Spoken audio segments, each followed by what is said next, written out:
Military Broadcast Radio, the station that's giving veterans a voice. Find us on the web at mbradio.us. Opinions expressed in this program are those of the speakers and do not necessarily reflect the views or positions of any entities they represent. Good afternoon and welcome to another episode of Uncover with Dale at MBR Radio, where we're giving veterans a voice. I hope your week is going well.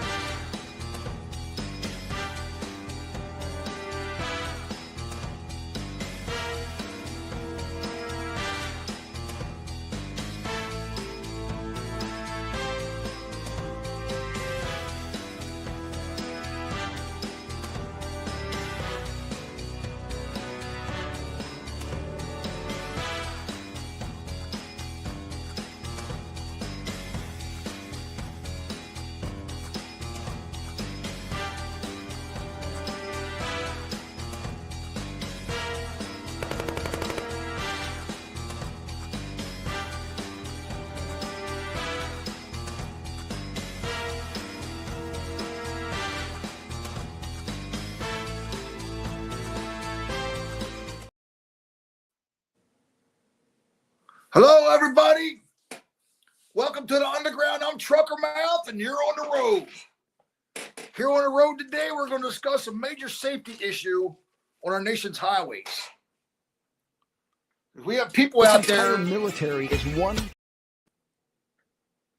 We have people out there that are running around that don't speak the English language enough to comprehend things, road signs, emergency vehicles. I mean, just everything to do with it. They're not English proficient enough to be out there, and it's a big safety problem. Okay, so these motor carriers now are cutting all kind of corners, sacrificing highway safety, trying to get people. They're trying to get people on the road in these trucks the cheapest way they can.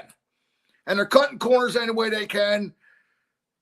And they're putting cheap labor in these seats, often non-English speaking people not complying with English proficiency regulations.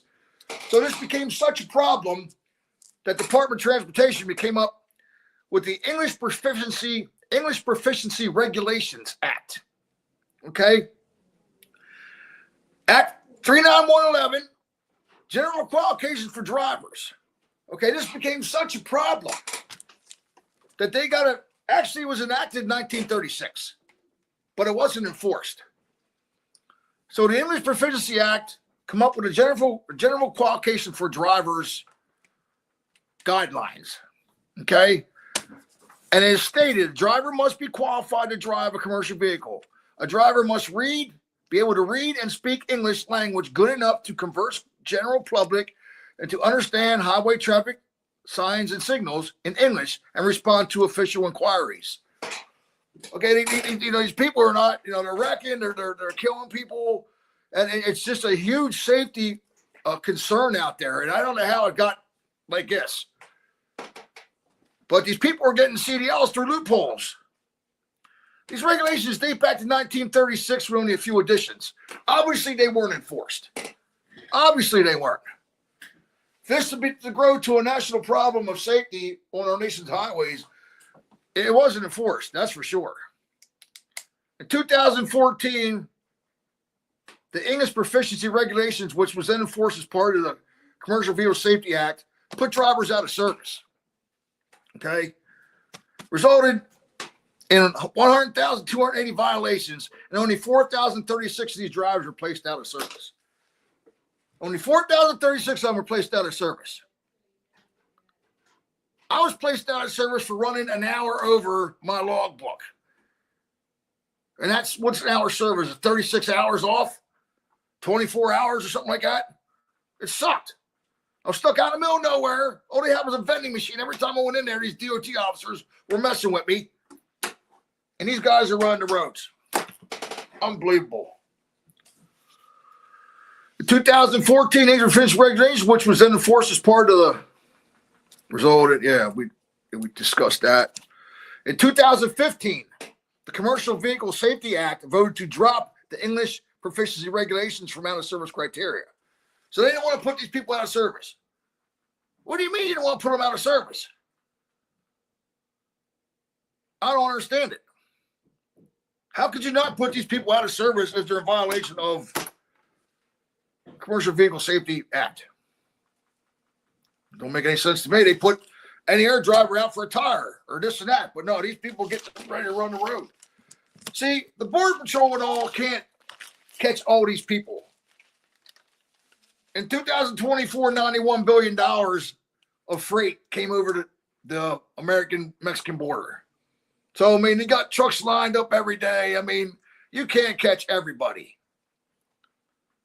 But, I mean, they could have done a better job than this. Because if these people are getting these CDLs through loopholes. Now, I lost my CDL in 2017. Well, the end of 2017. And I couldn't find a loophole. No one pardoned me. I tried to find loopholes. Believe me, I lost everything I had. What I did have. I lost it. And ain't nobody. I tried to change. I was going to change my name. But that wasn't proficient. So it was terrible. Well, they aim to fix that. The OID petitioned the Commercial Vehicle Safety Administration in early March to reinstate the out-of-state criteria. Why did you do away with the out-of-service criteria? Sorry, out-of-service criteria. Why did you do away with that? What do you do with drivers who are non-compliant? You put them out of service. Okay? It just makes no sense or how these people are getting these CDLs. But they're going through loopholes. And I tried to find a loophole to get a CDL. I couldn't find one. I'll tell you right now. Drivers unable to comply with the English Proficiency Act got on the road through a variety of loopholes.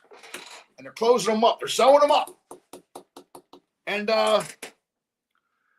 most notably is the Non-Domiciled CDL program, which is actually started to get student drivers on the road. So these people, these carriers want to fill these seats in these trucks. They want them trucks out there roll around to make them money. They ain't worried about safety. They ain't worried about nothing. The bottom line's all they're worried about. And I know that's how the world works, but when it comes to your safety on the America's highways, you got to be a little better than that. And I'm not saying all carriers, but with some of these bum carriers are doing that. They have a turnover rate of over 100% because of the way they treat their drivers. And so a non-domiciled CDL began being issued to individuals who passed knowledge and skills tests in a state other than their home state and are issued a CDL license. So what happens was they go to these training programs through these big carriers, go through their school, they push them through, okay? They push them through, and they obtain a license in another state. Actually, another country, because that opened the door for Mexicans and all that, and Canada, for people coming all over South America to get these non-domiciled CDLs. I wish I knew about it. Anyway, so what you got to do when you go through these schools, all you got to do is get a post office box that says you're a resident of that state, and you can get a CDL license in that state. It makes no sense to me. They don't have to go back to their home state. I guess say I'm from Pennsylvania. So say I go from Pennsylvania and I go to Ohio through a training program, and somehow I am issued an Ohio license. I don't know how they do it. This program opened the door for people from Mexico and Canada and other countries to work in the U.S. How in the hell did that work? When a commercial driver license is now federal and all the states are compliant with They all communicate with each other. How did that happen? I don't get it. I really don't freaking get it. Federal Motor Carrier Safety Administration looking to close the loopholes. Stricter enforcement on fraudulent CDL issuers. Yeah. Find out who these people are. Who's doing this? Shut the whole fucking thing down. The whole country. Shut the whole company down. If you're doing this, shut them down. They're in violation of federal rules, not just DOT rules, federal rules in the whole country. I don't get it. I drank and drove. Okay, I drove truck for 24 years. Okay, I drank and drove. I lost my CDL for life for 2 DUIs 8 years apart. Not in a truck, never in a truck or anything. And Truckermouth lost his CDL for life. Well, these people are coming through the country and getting these CDLs through loopholes. We're 60,000 truck drivers short right now, and I can't drive a truck. Kiss my ass. The Federal Motor Carrier looking to close loopholes, okay? And fraudulent CDL issuers. The Federal Motor Carrier Safety Administration trying to get real numbers on these non-domiciled CDL holders currently operating on our roads. There's thousands of them. Thousands of them. And they're not they're not safe. And I know these people are out there trying to make a living, but you're endangering. These trucks are weapons. Okay, you're driving a 70-foot long truck, 80,000 pounds fully loaded GVWR on an average tractor trailer, and you who knows what harm they can cause if they see the sign blinking, right, saying stop traffic ahead on one of them billboards on these major highways and throughways. Okay, stop traffic ahead. They can't read it. They're barreling down 81st Street, and they barrel into freaking stop traffic, which can kill 12 people. What the hell is this, man? It's a major concern, and these you gotta get these carriers who's doing this. Okay, see the safety records of them, and see how they're being recruited, compensated, and treated. We know they're going down there recruiting people from other countries.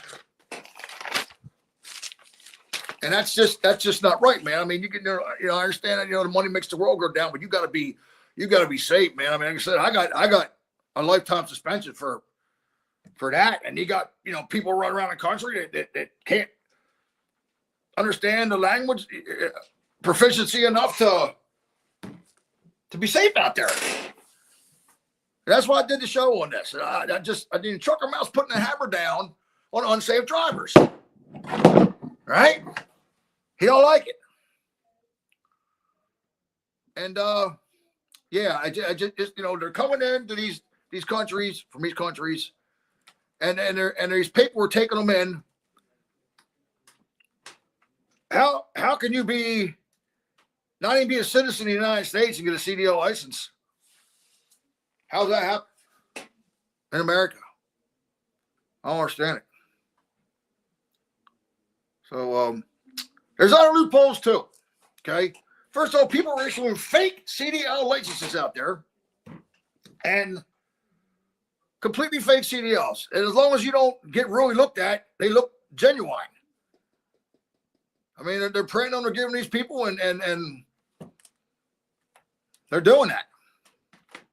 I tried to find that too. I found that was going on. I mean, hey, I do what I do. I was living on the street. I lost my trade for life. And sometimes this English proficiency doesn't really pertain. Like, I was doing these temp jobs, and a lot of times everybody was Hispanic. Most people were Hispanic, and they were packing these chips in these like you see in stores, the stands, the cardboard stands. They're packed. Okay, that really don't. You're not really hurting nobody there.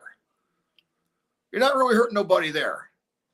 But in other situations, I mean, it's bad. Like, I was in this foundry where a lot of people were not English speaking, and you're pouring metal And I said that to the guy. I said, isn't this? I said, what happens if I'm yelling at this guy? Hey, watch it.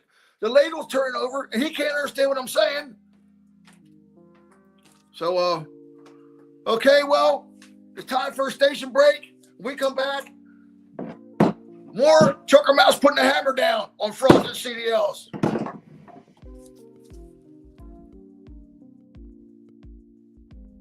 When we come back, more from the underground. We're going to breaking it down.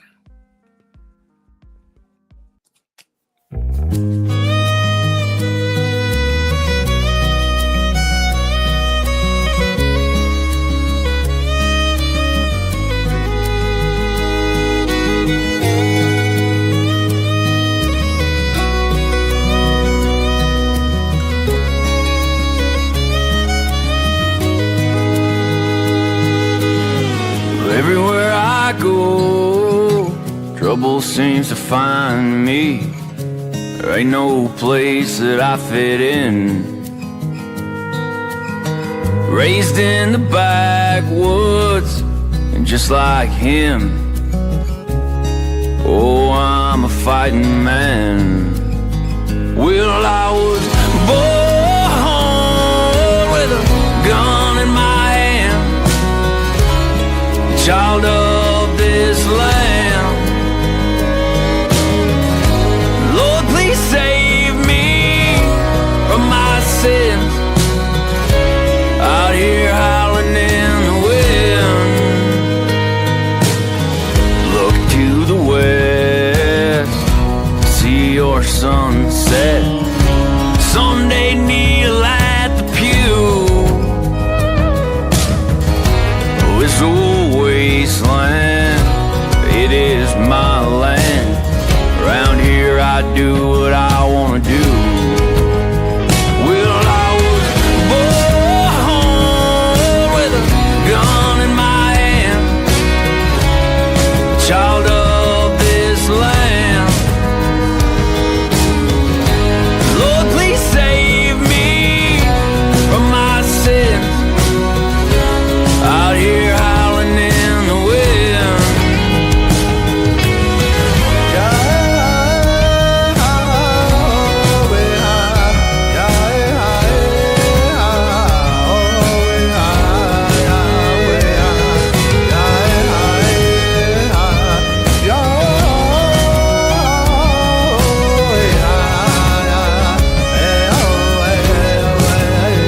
Well, I was born with a gun in my hand,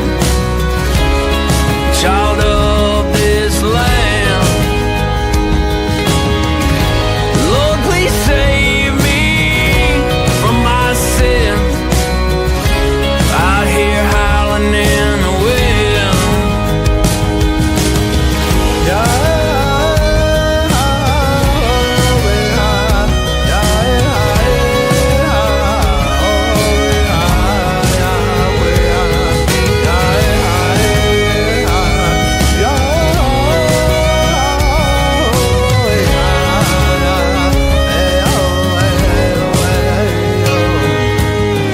Everywhere I go, trouble seems to find me. There ain't no place that I fit in.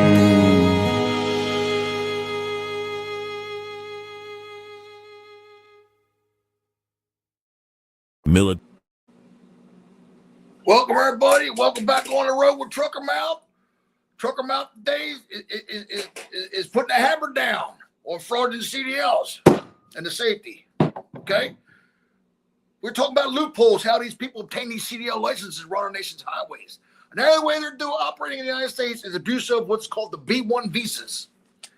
Okay, a B1 visa, drivers coming up through the Mexican border must possess a B1 visa to operate over the border in the U.S. They're only supposed to take loads to and from Mexico, which means they're coming up over the border. They're supposed to take that load, say to Phoenix, pick up a load that's going back to Mexico. They're not supposed to run around the nation, okay? That's where they're abusing it. And, they're doing that.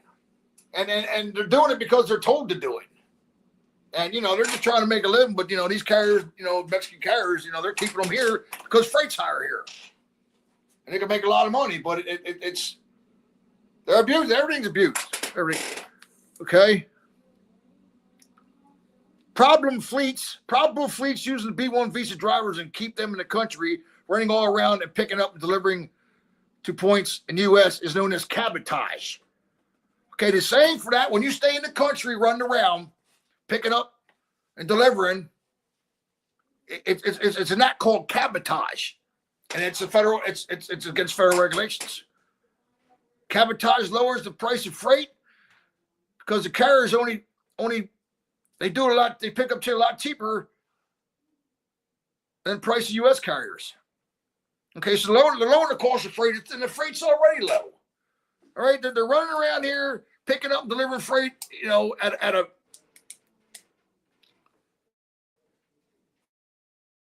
say half price of what a U.S. carrier would charge them. And I guess their brokers down there are all have this all set up where they're running around and all, and it just it's bullshit. Age proficient enforcements.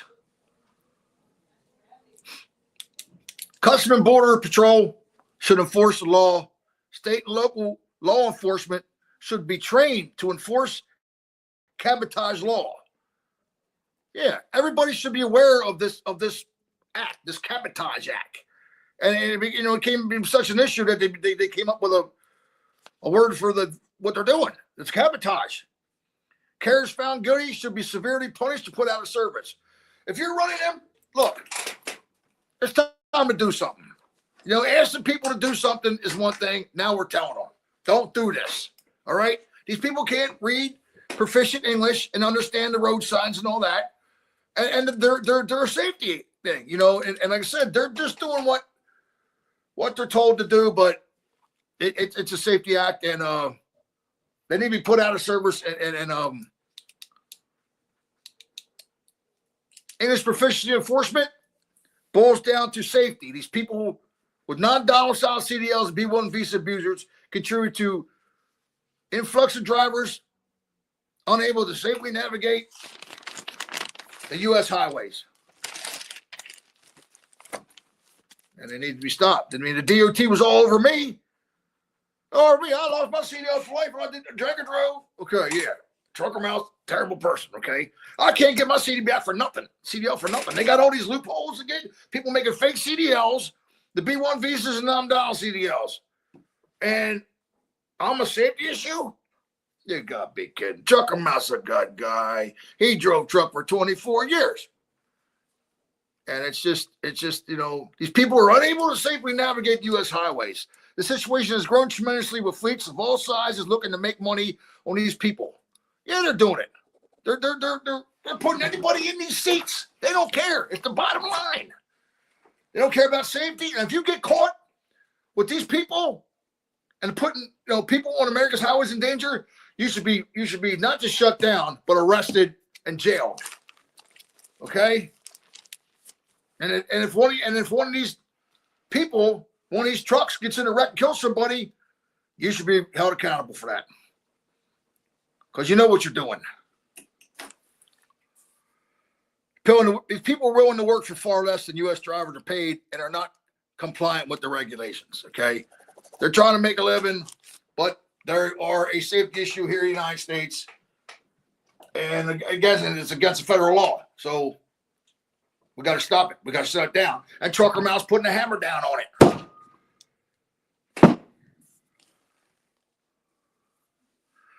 The Commercial Vehicle Safety Administration and the Federal Motor Carrier Safety Administration need to do their job. Yeah, because someone's not doing their job on this. Someone's not. How's it going on? How to get to a problem, a national problem? Because they ain't doing their job. Instead of adding more regulations that do nothing to improve our highway safety and continue to allow mistreatment of truck drivers, do your fucking job, man. Do your job. Make it safe. That's what you're paid for. All right? You're out there harassing me. You know what I mean? Shutting me down, this and that, all checking brakes, this and that. You got some guy who can't read the signs? and where he's going, they probably have a GPS that speaks their language. But even so, I was already in a place in Elizabeth, New Jersey. This is no lie. When these guys came in and looked like they could be Mexican or South American, with delivery appointment numbers taped to their chest. They taped them to the chest in duct tape. I swear to God, and it was 2 of them. And we're not bashing them people. We're not saying nothing about it, but it's a safety risk and it's got to be stopped. I mean, they're hardworking people. They're out there, when they come to America, they're out there living in their trucks for, like I said, a half of what an American driver would be making. And, we have to, to stop that too. I mean, because they're being mistreated. Remember, at 30, you get, okay. So, yeah. If you're a shipper or receiver and you see a driver in the facility that can't speak the English language, see who they drive for. Call a local. I mean, if he blatantly can't speak the American language or understand things, get a hold of somebody. The lives you save with him staying off the road might be your own families. And he might be in violation of the English Proficiency Act or the B-1 Visa Act. It just saves American lives, and it might be your own.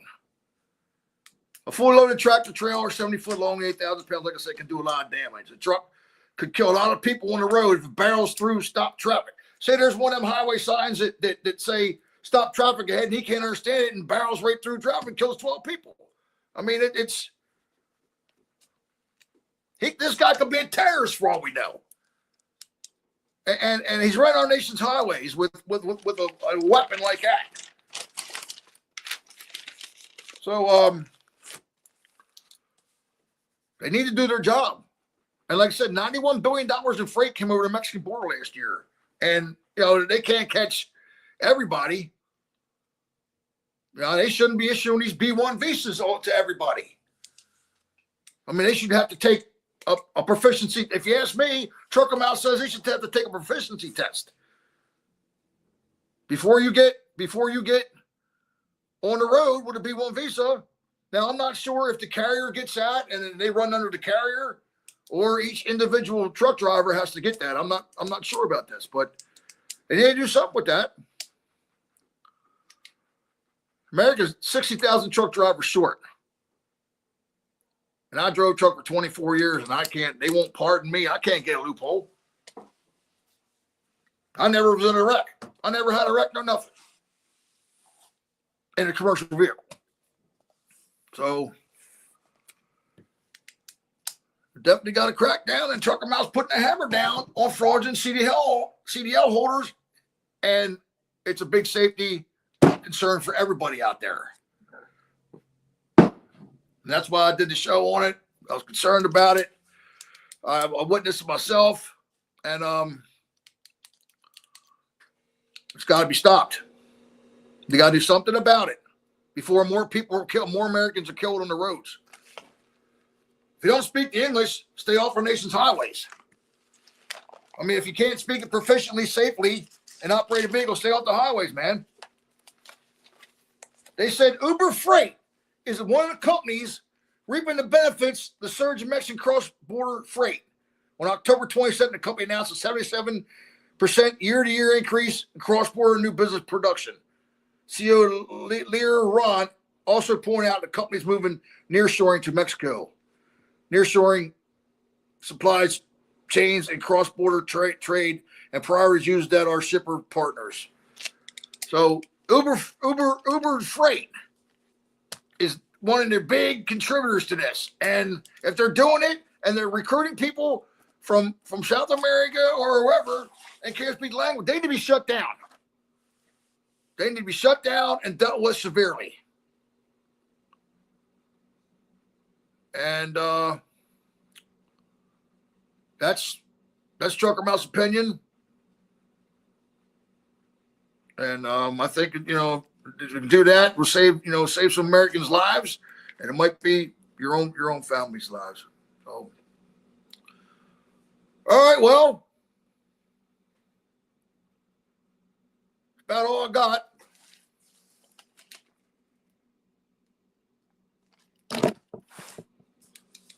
But it's definitely an issue. And okay, so thanks everybody for coming along for the ride on the road. Thanks for coming on the road with Truckermouth.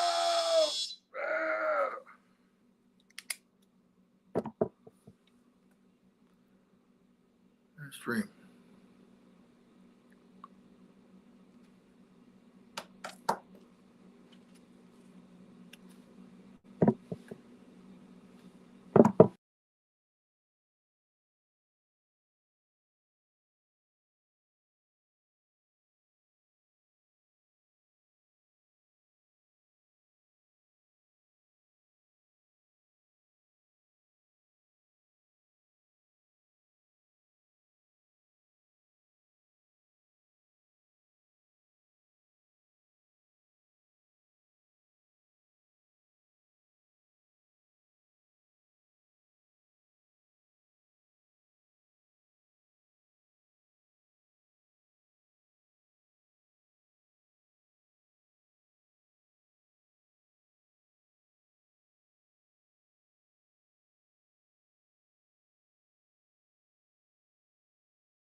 Okay, Amber, how do I stop this? Joe, how do I stop this? I got it. I hit end stream. Ladies and gentlemen,